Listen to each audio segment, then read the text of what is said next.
finally I'm making another video. I know that it's been a long time and I know that I promised to be on YouTube more frequently, but I had a few issues. It's my second speaking video on the channel and I was thinking for a long time what I should do to make it interesting, and a few of my friends advised to make a Q&A, kind of questions and answer session, so that my audience gets to know me a little bit better. And I do promise that 2021 would be, oh no, it's 2022. Yeah, I do promise that 2022 is going to be a bit more productive with my channel. But for now, let's get started with the questions. I asked you to send me some questions through my stories on WhatsApp, and my friends sent me some of the interesting questions about my personal life, about my career, about myself in general. I'm not going to take a lot of your time because I know that it's almost the new year and I know that everyone is in so much rush. By the way, I put everything on this notebook, so sorry if I'm looking down. So question number one is, are you excited for the new year this year? Well, I think that you can answer yourself by looking at this Christmas tree at the back, because it's totally not decorated. I'm not feeling anything this year and I'm not excited to celebrate it. So I just decided to put some fake background so you can feel it's filmed before the new year. But yeah, I don't know, that's actually my favorite holiday, but literally something weird happened this year and I'm not looking forward to 2022 and I don't really care how I'm going to celebrate it. So the next question is, what does your typical day look like? Well, that really depends. If that's the weekend, I love to sleep in and wake up really late and skip the breakfast and go on with the dinner and do some chill stuff. I don't really know. I don't think I have a definite day plan. If it's the work day, my morning starts around 6 a.m. I go to work and then I come back home. I skip a few meals in a day, and then I don't really know, guys. I don't like answering this question, at least at this period of my life when I don't really have anything to say, or I feel like my life is the least productive right now. So have you ever lost anyone that you love, and how did you cope with it? Well, that's a kind of sad question, but thank you for this. I don't think I've really lost someone that is very close. I lost my grandfather a few years ago, and I don't know the trick on how to cope with that, unfortunately. I think there is no trick at all. It's just you have to leave it over. You have to, experience all the sad emotions. One thing I would say, do not run from your emotions. Like if you feel down about it, or if you feel like you need to cry about it, you got to do it. Otherwise it's going to be, deep down inside, and it's going to come out at later points of your life. So it's better to experience things the way they come. When are you heading to America again? To the part of the audience that's not familiar with this, basically I've been to the US when I was 19. I am the Global Ukraine Alumna. It's a government program that allows you to have a semester or one academic year experience of exchange student life. I was one of the 3 winners and I lived in Michigan for 4 to 5 months. It was amazing and I really miss the US. I miss my American friends. Well, actually, I am planning to go to the US again, apparently for studies or for work now. I don't have a definite plan, but it's going to happen soon, at least sooner than my family expects that from me. Next question. What is your motivation? Where do you get motivation? From different sources, really. Mostly from other people that are productive, that are successful. I love to follow them, although I don't use social media. I like to follow them on YouTube if they have a channel. Mostly they're YouTubers actually, or sometimes very random things can motivate me. Like it was a few days ago, I was out with my friend having lunch, and then all of a sudden I felt this inspiration just from the music that was in the background. I don't know if that ever happened to anyone, but I was inspired by music to do something great. I don't want to share it yet, but you all gonna see that I think in January, February 2022, you all gonna see something great that I'm planning to start. And it's crazy that I was motivated just by the music on the background. Where would you like to be born if you were born again? That is such a difficult question. I think my answer is I wouldn't like to be born again in this life. Honestly, I think that one life is quite enough for me. And the next question is, where did you learn English? Well, from many sources actually. To start with, I was born in Russia and I went to a special school that was teaching the profound level of English from the age of 6. So I started learning English very young. It went on like that until the 5th grade. When I moved to Baku, we started from scratch because the programs in two countries are different.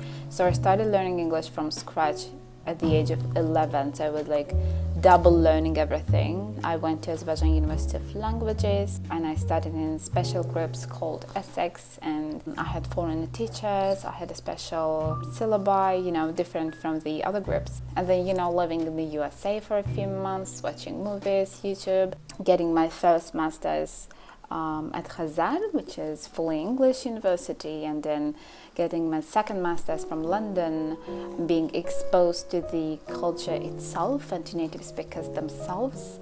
It's a different experience, but if you ask where I started off, definitely from the Russian school. How many times you experience culture shock? Interesting. I think only once when I moved to the US. It was a little bit difficult to adjust, but I wouldn't say it was like a deep culture shock that I couldn't cope with. Just a little bit maybe. Well, actually I experienced more of a reverse culture shock. If you don't know what that is, it's like when you move somewhere, you live in another culture for a while, and then you come back to your home country and you feel like a foreigner. Then it feels like your home has never been your home. Everything that you were used to becomes so unfamiliar and you want to go back to your foreign life. That happened to me when I moved from Michigan to Baku. It looked very different. And I was really shocked. It took me really a few months to get back to my normal life here. If you ask me if I had any reverse culture shock after London, well, yes, I had a lot of adaptation problems, but it was a little bit different, not like after the US. It wasn't really the culture, it was mostly the people. I had a few people asking me a few political questions. I'm not going to answer political questions because this channel is a chill place. I'm not going to take any opinions or sides. Are you an extrovert or introvert? These are basic questions, but they all look so difficult to me. I don't know why. I would say extrovert. Really, I think I'm an extrovert. I love to go out and talk to people. All my friends are introverts, and when we're together and we walk somewhere and imagine there's a crowd over something and there is a lot of noise and something's going on, there's a movement, I am the one to always say, let's go check what's going on, and if there's something interactive, I'll join them, I'll try it out. And then I would like to be in the middle of all the things that are happening and to get their attention. And my friends are usually the ones that are like, no, let's go from the other side because there is a big crowd and something's going on. We always have this issue between us. Basically, yeah, I think I'm an extrovert and I love to talk to people, but it really depends what kind of people. If I'm in the company that I don't like, or I'm surrounded with people that I don't like, or very rarely I'm in the mood not to talk to, I wouldn't be talkative, but otherwise I mostly talk a lot. What are your hobbies? I'm this type of person that has billions of hobbies. On one side I was thinking it's actually good, like I am many-sided, I have a lot of interests, but then on the other hand I thought maybe I cannot find my niche. It's like I don't really know what I'm professional in. I don't really know what I'm good at because I do every little bit of everything. Like I'm painting, I'm writing books, writing poems, dancing, playing piano, everything. Maybe it's good, maybe it's bad. You decide. Please put down in the comments if that's a good thing to be interested in everything or not. And the next question is if I have a bucket list. Well, definitely yes, I have a bucket list. I have 2021 list, I have 2022 lists, I have lists for everything. I love making lists and plans and check them out and tick everything. I've done a few important things for my bucket list, like big ones. I mean, everything on my bucket list is really big. I don't put small things in a bucket list. So if it's a small thing, I tend to put it in my like year wish list or something. And then for the bucket list, I put something that's very big, that is as big that my deadline is my lifetime. So it's something that I got to do before I die. And I've done a couple of things from the list already. For example, it was last year I tried skydiving and I ticked it from my bucket list. How long? What was that? How long do you want to live? Who asks it? I forgot who asked this question, but it's like really negative. I don't know. I mean, whatever. But to be honest, if I was to choose, I would like to die young. There is something interesting in it, you know, to die young, just to live a short but very sparkled life. I don't know. Do you write books?